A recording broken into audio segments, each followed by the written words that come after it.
gracias. Siempre agradezco la oportunidad de poder compartir con ustedes. Después de la conferencia misionera, un pequeño receso también para nosotros en ese sentido. Y quiero guiarles a este pasaje. En realidad son pocos versículos, pero como decimos ahí de manera quizás no tan elegante, son carnudos. Y tienen harto que decirnos, tienen harto que... el Señor también confrontó mucho mi vida y mi carácter a partir de estos versículos. Si me permiten, me gustaría orar de manera muy corta nuevamente. Señor, es tu palabra, tú eres nuestro Salvador y a ti te queremos conocer. Ayúdanos, Señor, a tener oídos atentos ante tu verdad. En el nombre de tu Hijo, nuestro Señor Jesucristo. Amén y amén. Entonces, oremos por todos y cada uno. La verdad es que parece un poco redundante la idea. Cuando nosotros miramos este versículo, de hecho mi tentación cuando yo lo miraba inicial era, este versículo trata acerca de las autoridades y el respeto por las autoridades, porque hay una pequeña parte del versículo 2 que guarda efectivamente relación con la oración por nuestras autoridades. Vamos a dejarlo por ahí en algún lugar.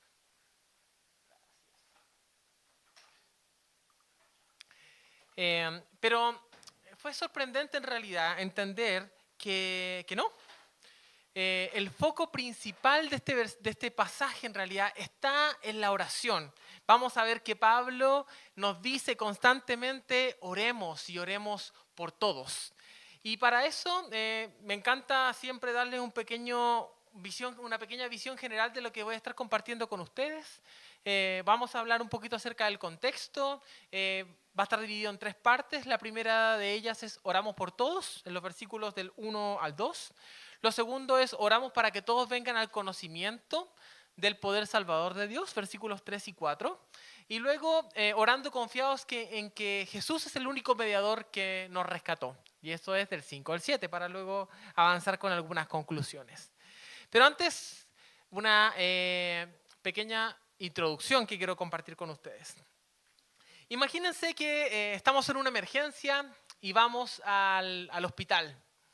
Tenemos a un familiar que está se siente un poco afectado, la verdad, pero nos damos cuenta que después de un rato no nos atienden. Cualquier parecido con la realidad es mera coincidencia. Pero nos damos cuenta, estamos escuchando ahí y vemos que las enfermeras están efectivamente muy ocupadas. Están preparando camas para cuando lleguen otras personas a la urgencia. Están las camas desocupadas, pero ya las están preparando.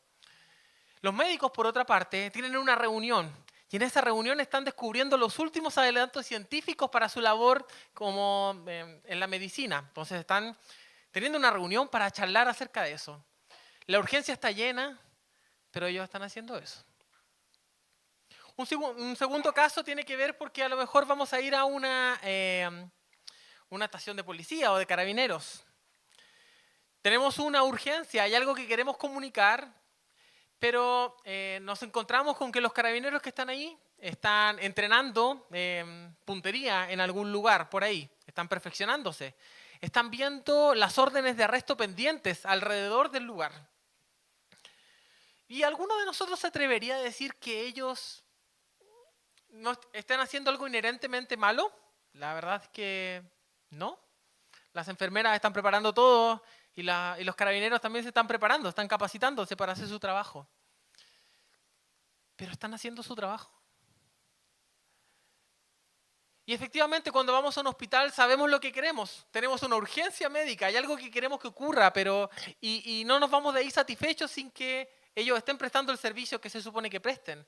Lo mismo con la policía. O cuando vamos a una tienda, esperamos que en esa tienda hayan las cosas que nosotros queremos, ¿verdad? Para comprarlo, adquirir porque necesitamos algo. Vamos a la escuela y podría ser muy redundante al mencionar muchas instituciones que prestan un servicio que nosotros esperamos que nos entreguen. Y la verdad es que, como les decía, no faltan las malas experiencias con algunas de estas instituciones, ¿verdad? Es que esta gente no hace su trabajo. Esta gente debería hacer mejor el trabajo que hacen. Pero ahora te pregunto, ¿cuál es el trabajo que tiene la iglesia? ¿Qué servicio prestamos a nuestro país? ¿Qué servicio prestamos a la sociedad? Cuando las personas entran acá, ¿saben a qué vienen? ¿Saben qué se supone que debería pasar aquí? ¿Y cada uno de nosotros sabemos lo que tenemos que hacer porque pertenecemos a una iglesia? Pablo quiere mencionarnos un poco acerca de eso, pero voy a adelantarles un poco la idea al mencionarles, el Señor quiere que oremos. El Señor llama a su iglesia para interceder por otros que no le conocen a ellos. Este lugar, su trabajo, mi trabajo y el de cada uno de nosotros es que oremos y compartamos la noticia de que Jesús es el Salvador del mundo. Cuando el Señor se presenta, cuando nos presentemos ante el Señor, no vamos a poder decir, pero bueno, se supone que esta cosa de la salvación la tenían que ver los funcionarios públicos. Ellos son Señor. ¿No?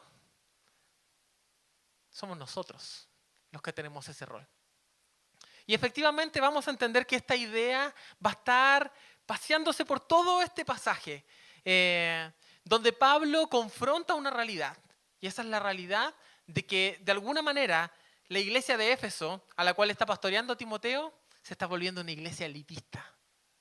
Estos son mis amigos, mis hermanos, con ustedes. Los demás no importan, pero a ustedes va dirigido esto. Decían algunos falsos maestros en la iglesia de Éfeso. Pero, como les comentaba, quiero comentarles algo del contexto. Y lo primero es, Pablo es el maestro de Timoteo. Y él le dice a Timoteo, Timoteo, ve a pastorear la iglesia de Éfeso. Que, como hemos visto en los pasajes de Hechos, la iglesia fue plantada precisamente por Pablo y fue fundada por él. Y años más tarde entonces, Pablo está atento a las circunstancias que ocurren en ese lugar y envía a Timoteo para servir ahí. Al parecer, algunas cosas tenían que ser corregidas. Hay falsos maestros que están trayendo disolución, como hemos estado revisando las semanas pasadas. Y vamos a entender que esto es como una carta. La verdad es que ya no usamos cartas, ¿verdad? No sé cuándo fue la última vez que yo envié una carta. Hace un tiempo ya. Pero cuando vemos una carta siempre tenemos que tener esta idea pendiente. La carta tiene un propósito, tiene una razón, algo necesita cambiar en aquello que está escuchando. Es una respuesta a una situación. Pablo le escribe una carta a Timoteo para animarlo, pero también para confrontar algunas cosas que están ocurriendo en la iglesia. Entonces, entrando ya en terreno, orando por todos y por cada uno, y hay un énfasis especial en este pasaje, y es el énfasis de orar por todos. Fíjense lo que dice el versículo de manera muy específica. Exhorto guarda relación con, es un llamado fuerte, ¿sí? Él está confrontando una realidad. Dice, exhorto, ante todo, a que se hagan rogativas, oraciones, peticiones de acción de gracias. ¿Por quiénes? Por todos los hombres, ¿verdad?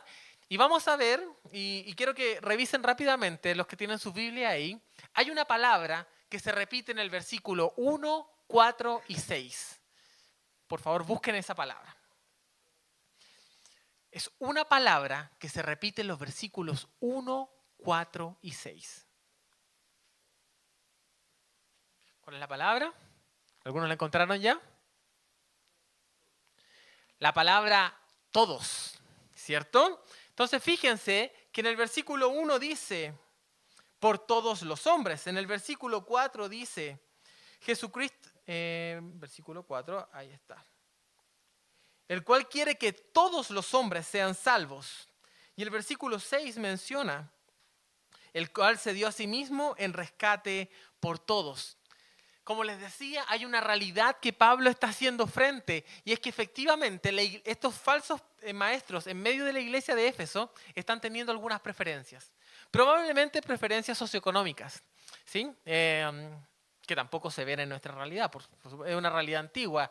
Obviamente ya no juzgamos por la sociedad, por la cantidad de dinero que tienen las personas. La verdad es un poco de ironía para decir que sí, eso sigue presente. Me preguntaba, ¿qué pasaría si por estas puertas entraran algunos mendigos que viven en la esquina? ¿Qué pasaría si entraran personas homosexuales aquí? O en realidad vestidos de mujer. ¿Qué pasaría si entraran personas se ve que tienen bastantes recursos, ¿verdad? Su camisa lo dice, sus zapatos lo dicen. ¿Cómo los trataríamos? Bueno, precisamente, no solamente esto que está como en el inconsciente colectivo de hacer una distinción, sino que estaba también desde delante de la iglesia de Éfeso. Y Pablo dice, no, se hagan rogativas, oraciones, peticiones y acción de gracia por todos los hombres, porque todos necesitan conocer a Jesús. Entonces vamos a ver que Pablo les llama a eso. Y hay 4 palabras que son bien interesantes. Habla de rogativas, oraciones, peticiones y acciones de gracias. Y la verdad es que Pablo no espera aquí ser, porque peticiones quiere decir esto es lo más profundo. Él habla en realidad de 4 palabras que en el lenguaje original tienden a utilizarse como sinónimos. Hay algunas sutilezas, pero al fondo de todo eso, él le llama, te llamo a orar, a orar, a orar y a orar. ¿Por quiénes? Por todos los hombres. ¿A qué te llamo? Te llamo a orar. Y efectivamente hay una pequeña distinción porque cuando hablamos efectivamente de rogativas, cuando nosotros pensamos en una persona que estaba rogando, ¿qué viene a nuestra mente? ¿Qué viene a tu imaginación?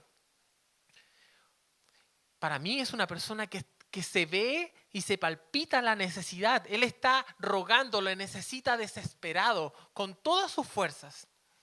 La palabra rogativa tiene un énfasis a eso, a la necesidad de aquel que está orando. Cuando hablamos de oraciones, mencionamos precisamente o exalta a quién yo estoy elevando mi oración. Y es solamente a Dios. Yo puedo confiar en Él. Cuando hablamos acerca de peticiones, hablamos de nuestras necesidades. Quizás no estoy rogando así como, Señor, por favor, necesito esto con urgencia. Pero hay cosas que necesito. Y por último habla de acciones de gracia que tiene que ver con la gratitud de nuestro corazón, cualquiera sea la respuesta que dé el Señor.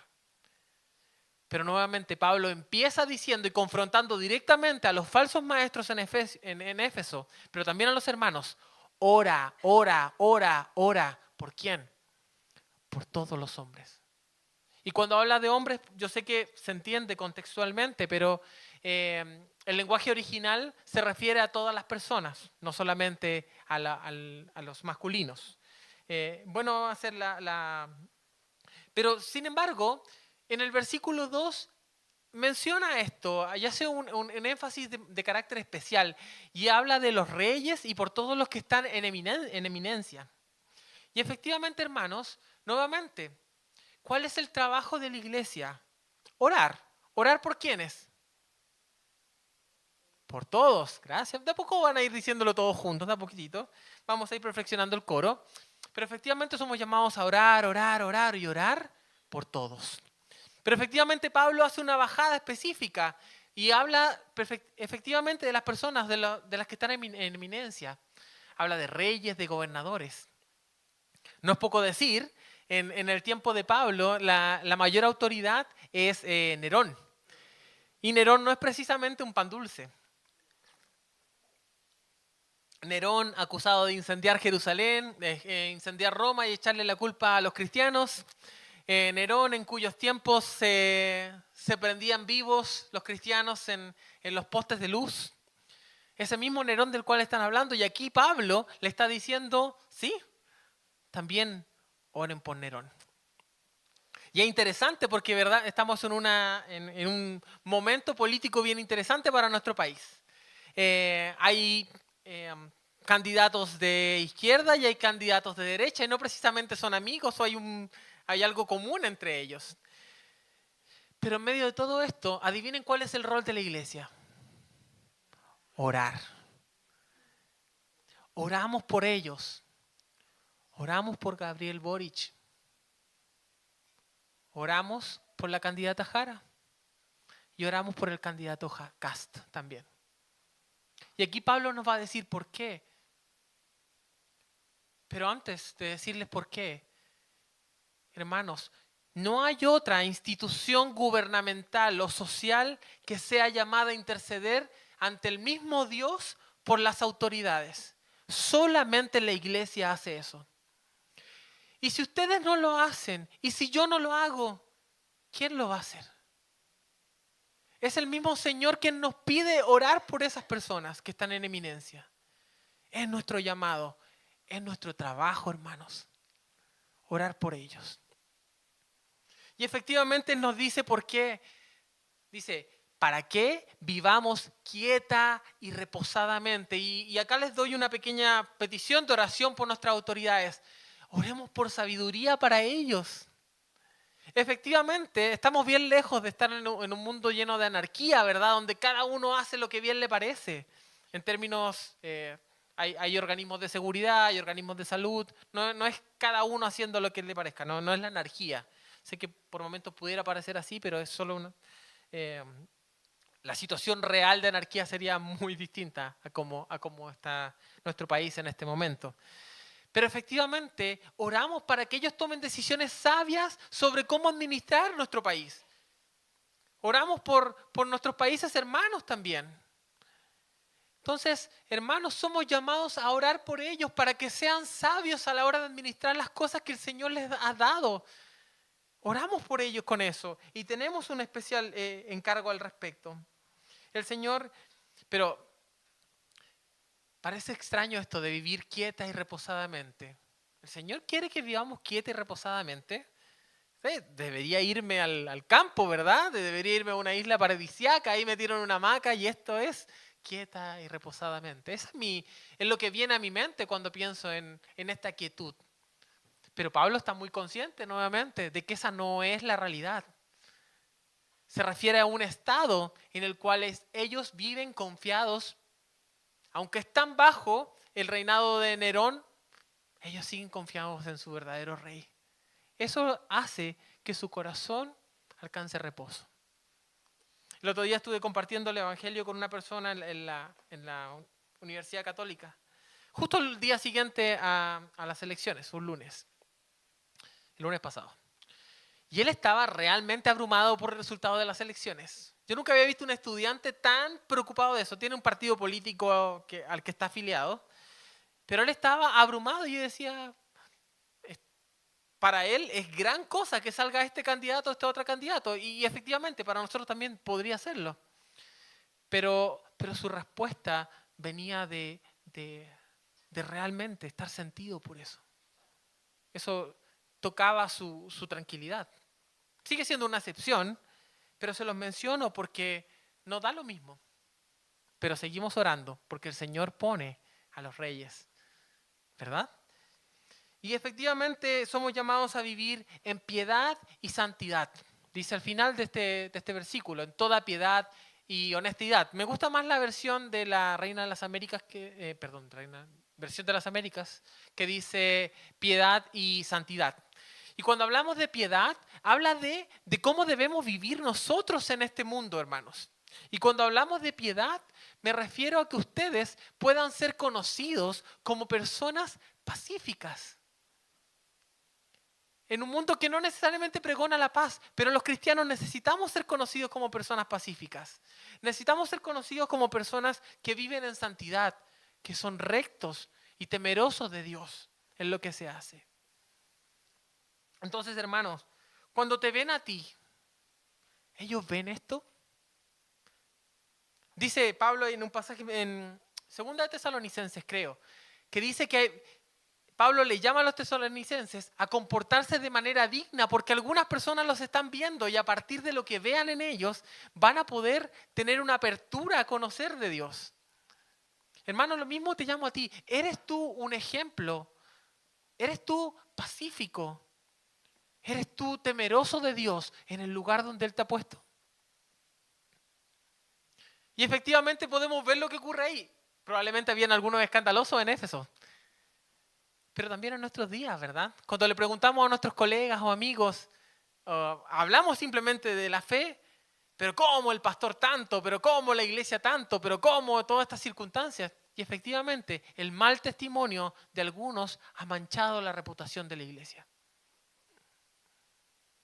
Pero nuevamente, eso no quita que el Señor nos llame a orar, a orar, a orar y a orar por todos.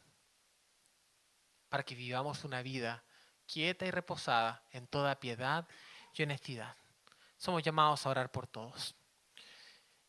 Permítame ahora. Ahora sí.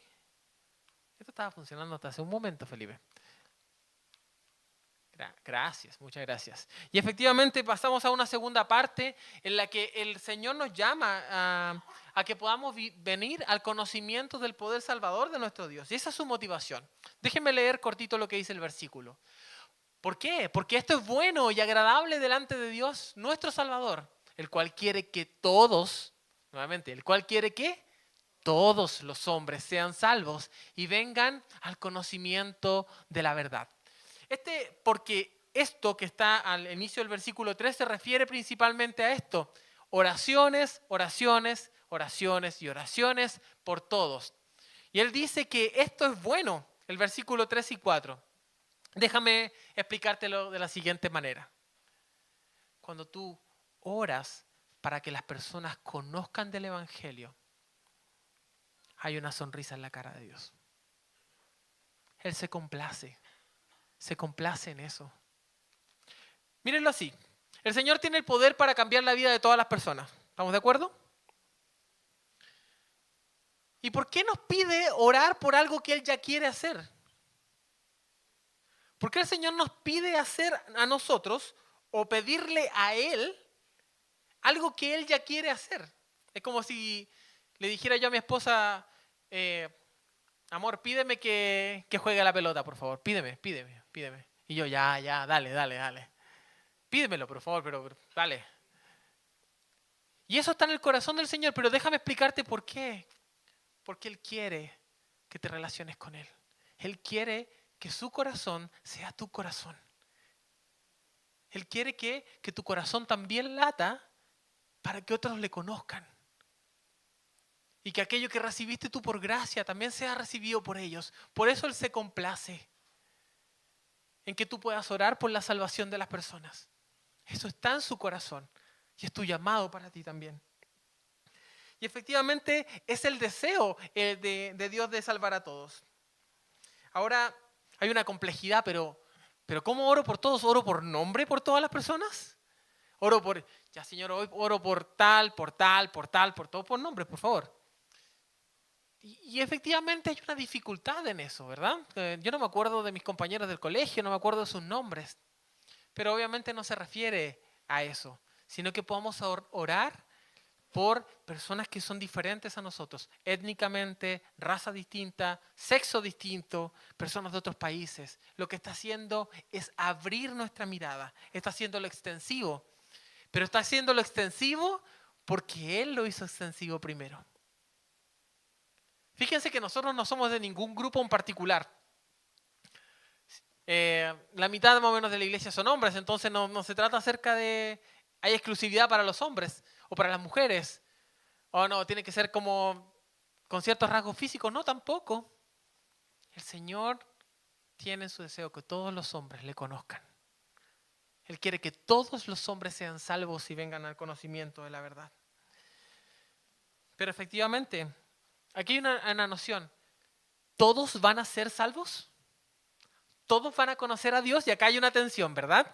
Porque Él nos pide orar por todos los hombres, pero la pregunta es, ¿todas las personas van a ser salvas? Y la respuesta es no. Pero ¿cómo si Dios lo quiere y Él todo lo puede? ¿Por qué no lo hace? Y efectivamente es porque Dios no puede pasar por alto nuestra transgresión. Él no puede pasar por alto nuestra rebeldía. Él no puede hacer eso porque Él también es justo. Dios es amoroso, pero Dios también es justo. Entonces, nuestra rivalidad con Dios o la rivalidad con Dios que tienen aquellas personas que no le conocen, ya sea pasiva o agresiva. Agresiva es tener una postura abierta en contra de Dios. A mí no me interesa, a mí no me hables de Él. Pero también es tan pecaminosa aquellos que pasivamente dicen, no me importa. Él no puede dejar pasar eso, pero Él nos pide interceder por ellos, porque su deseo está en que le conozcan. Entonces, Él no puede pasar por alto la renuencia. Entonces, y puse esa figura de este bulldozer, porque tú podrías decir así, pero Dios es fuerte y poderoso. Entonces, ¿por qué no arrastra a todo el mundo simplemente, verdad? ¿Por qué no lo trae a la fuerza? Porque al final es por su bien. Entonces, es como cuando uno toma a un niño, así como, bueno, no le gustará, pero por su propio bien lo tiro y lo saco del lugar peligroso donde está. Pero Él no prefiere hacer eso.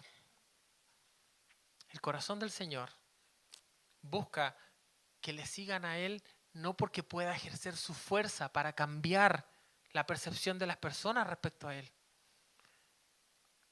Lo que Él hace es que se da a sí mismo en sacrificio para que las personas se arrepientan al ver su gracia.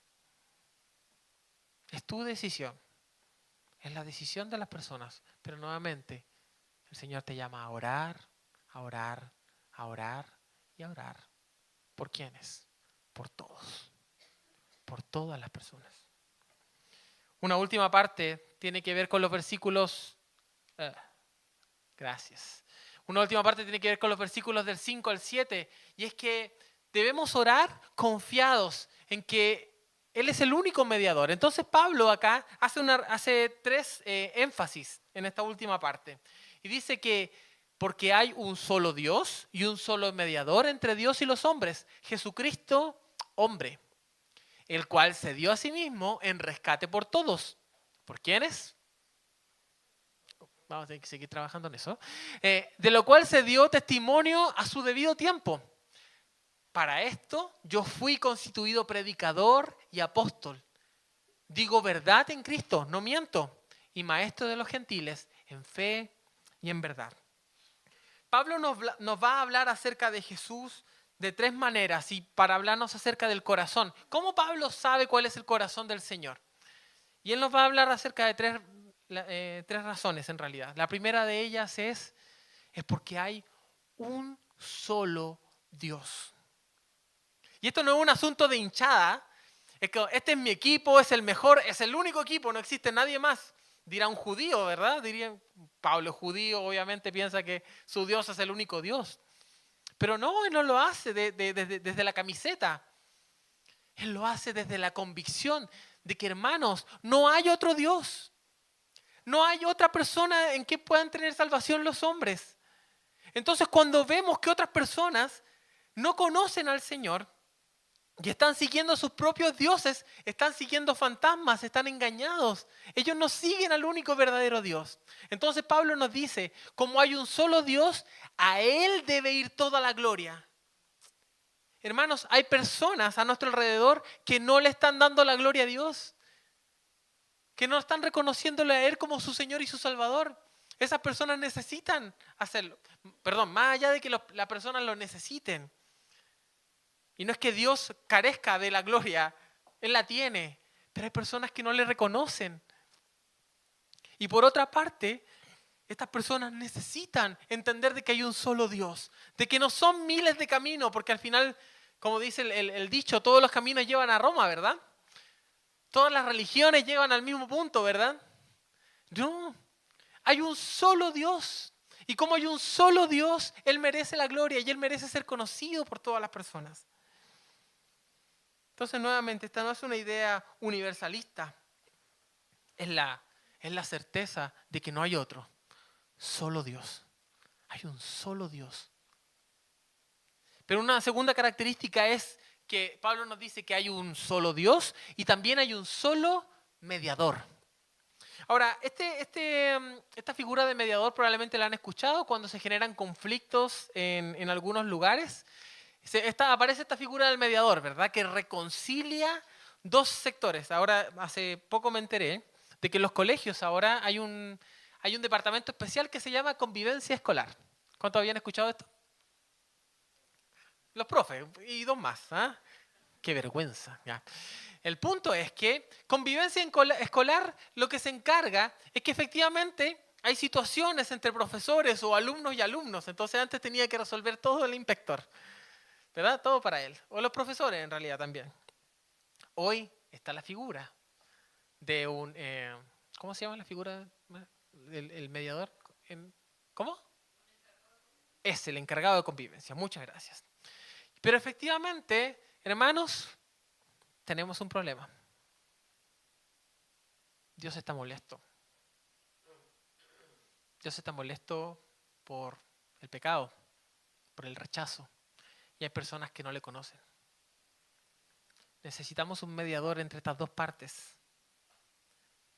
Y ese mediador no es otro que Jesús. Y esta idea, como les decía, del mediador, es entender para nosotros que no hay otro camino, no hay otro camino. Solamente a través de Cristo es el único que puede reconciliar a Dios con los hombres, a los hombres con Dios. No hay un segundo camino, no hay una segunda opción, no hay una manera de pasar el puente por abajo. Solamente y el único puente disponible es Jesús. Entonces, si las personas no conocen a Jesús y no pueden conocer al único Dios, entonces estas personas están destinadas a la muerte eterna y a la separación eterna de Dios. Y ustedes, hermanos, y yo también tenemos un trabajo. Tenemos que orar por ellos. Pero también tenemos que compartirles acerca de la buena noticia de Jesús. Las personas necesitan escuchar y ese es tu trabajo. Entonces, la próxima vez que te burles de alguna institución del Estado que no hace su trabajo, la próxima vez que te burles o que en tu corazón pienses acerca de esta gente debería hacer su trabajo, recuerda un poco acerca de este pasaje y piensa, ¿estamos haciendo nuestro trabajo? ¿Estamos trayendo a las personas a Jesús? Porque no hay otro mediador. Y Jesús es el único calificado para hacerlo. La verdad, no hay otro. Y es importante porque fíjense que en el versículo 5 hacia el final dice, porque hay un solo Dios y un solo mediador entre Dios y los hombres, Jesucristo hombre. Jesucristo, el Hijo de Dios, Dios. 100% Dios, pero 100% hombre también. El único que no cargó, el único que no pecó, decidió cargar sobre sus propios hombres el pecado de todas las personas para que a través de él no seamos condenados. Pero hermanos, esto es violento. La idea de entender de que solamente a través de Jesús podemos llegar a Dios es violento para muchas personas. ¿Violento por qué? ¿Dónde queda la autosuficiencia humana? ¿Dónde queda yo soy una buena persona?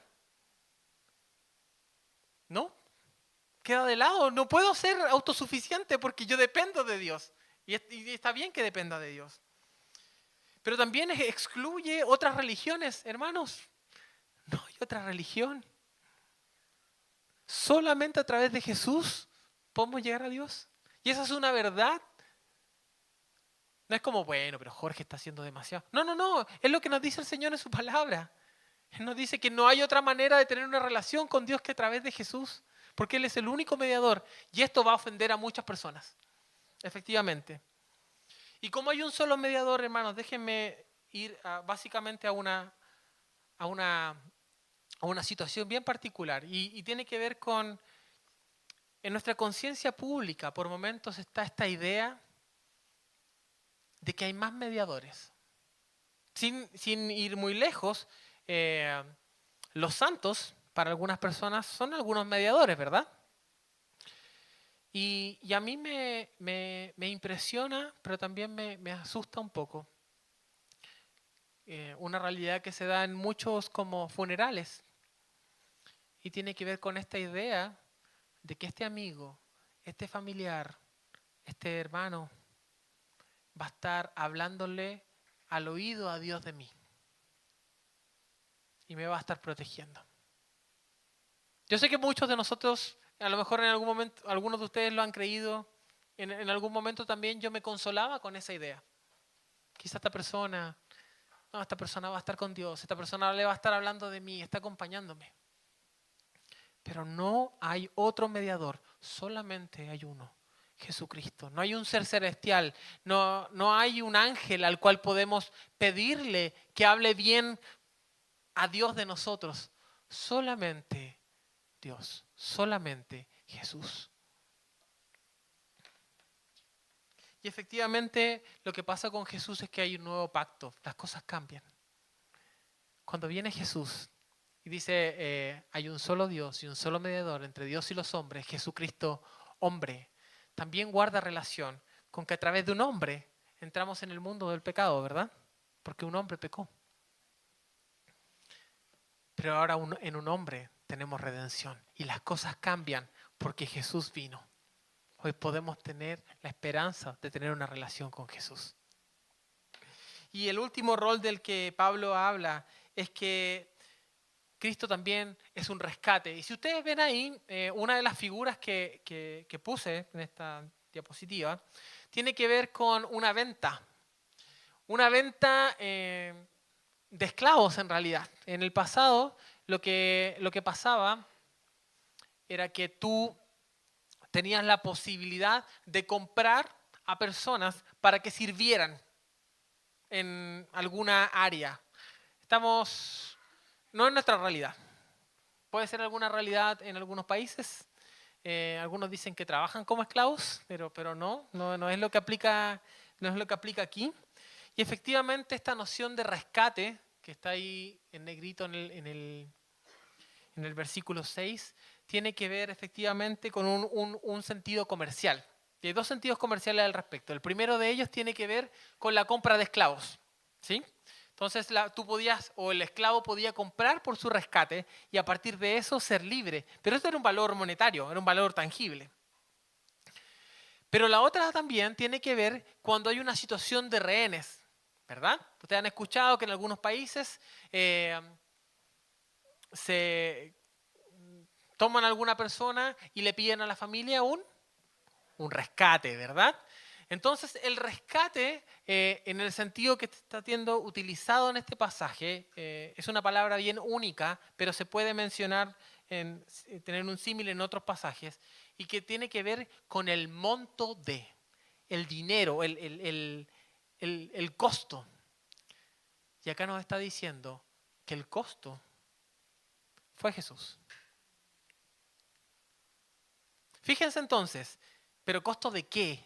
¿Pero de qué esclavo me estaba hablando? Si todavía no entiendo por qué es. Porque en realidad éramos esclavos. Éramos esclavos de nuestro propio pecado. Íbamos derechito al abismo. Porque ahí pertenecíamos. Ese era el lugar al que deberíamos ir porque ahí por justicia, por todas nuestras mentiras, por todas nuestras maldades y por rechazar a Dios de frente, nosotros merecíamos ir ahí. Íbamos en esa fila india al infierno. Pero Dios pagó el rescate por nosotros. Y eso no fue barato. Tú podrías decir así como, bueno, pero Dios tiene todos los recursos del mundo y Él podría haber dado planetas. Pero dio algo mucho más valioso que eso. Él se dio a sí mismo. Él dio a su Hijo para que tú pudieras tener una relación con Dios nuevamente. Él no escatimó en eso. Entonces, cuando piensas nuevamente, lo mencionaron en otras circunstancias, que Dios es tacaño contigo porque ¿por qué, Señor, no me das aquello que yo quiero? Piénsalo. Piénsalo nuevamente. ¿Cómo puede ser tacaño si te lo dio todo? ¿Cómo puede ser tacaño si no escatimó ni su propia vida? Y lo hace de manera voluntaria por nosotros. Y hay un pequeño elemento acá y dice que lo hace, esto cuesta para nosotros, de lo cual se dio testimonio a su debido tiempo. Y esto nos guarda relaciones ya para ir finalizando, hermanos, con esta idea de que todo esto es parte de un plan que se cumple en este momento. A su debido tiempo conocimos a Jesús. A su debido tiempo. Pero por eso también somos llamados a orar al Señor para que todos le conozcan. Hermanos, quiero concluir con algunas ideas. Y lo primero es que el Evangelio, hermanos, está pensado en el corazón de Dios para alcanzar a todas las personas. Y les voy a seguir repitiendo esa idea. A todos, a todos, a todos. No solamente a tus familiares, no solamente a las personas de tu círculo cercano. Tu trabajo, hermano, es orar y tu trabajo es compartir del Evangelio con las personas. Porque hay un solo mediador, un solo Dios que pagó el rescate por todos. Pero no todos van a aceptar ese regalo. El segundo es, el llamado es para todos, pero lo reciben solo aquellos que se arrepientan y creen en Jesús. Necesitamos a Jesús. Y por último, hermanos, esto trae algunos desafíos a nuestra vida de oración. Lo primero es, no limites tus oraciones. Yo sé que podemos orar, oremos por favor por sabiduría para las personas en el poder, ¿verdad? Por nuestro presidente, por el Senado, por nuestros diputados. Y oramos por su salvación. Queremos que el Señor como que transforme sus vidas, pero no necesariamente por nuestro bien, aunque también tiene repercusiones en nuestro bien. Pero oramos para que el Señor sea glorificado a través de estas personas. Y oramos para que experimenten el poder salvador de Jesucristo. Y lo último es, si Cristo murió por todos, así que podemos orar por todos. Y podemos orar por todos con esperanza, porque la obra de Cristo respalda esas oraciones. Hermanos, cierro con esto. Me encanta pensar en la idea de que tú eres el fruto de las oraciones de muchas personas que doblaron sus rodillas para que tú pudieras conocer a Jesús como tu Señor y tu Salvador. Hermanos, que muchos conozcan a Jesús por medio de ustedes. Esa es su voluntad y ese es su deleite. Hagamos nuestro trabajo, hermanos. Permítanme orar. Señor, te damos gracias porque tú eres bueno y bondadoso. Gracias, Señor, porque no tenías por qué y viniste por nosotros. Gracias, Señor, porque no eres tacaño. Lo diste todo, te diste a ti mismo. Ayúdame, Señor, porque sin duda soy flojo para orar. Me cuesta orar por mis propias necesidades, Señor. Pero tú quieres y te complaces en que yo me dirija a ti a hablar contigo. No solamente por mis propias necesidades, sino que también para que otras personas te conozcan. Y ayúdame también, Señor, para no solamente ser la voz que ora por ellos, sino que también las voces que llevan tu palabra. Te pido por mis hermanos aquí presentes, Señor, para que no se cansen de orar, para que no se cansen, Señor, de hacer evidente al mundo de que tú has venido y te has sacrificado por ellos. Es tu deseo, Señor, que todos te conozcan. Ayúdanos, Señor, a honrar ese deseo con nuestras oraciones. En el nombre de Jesús. Amén y amén.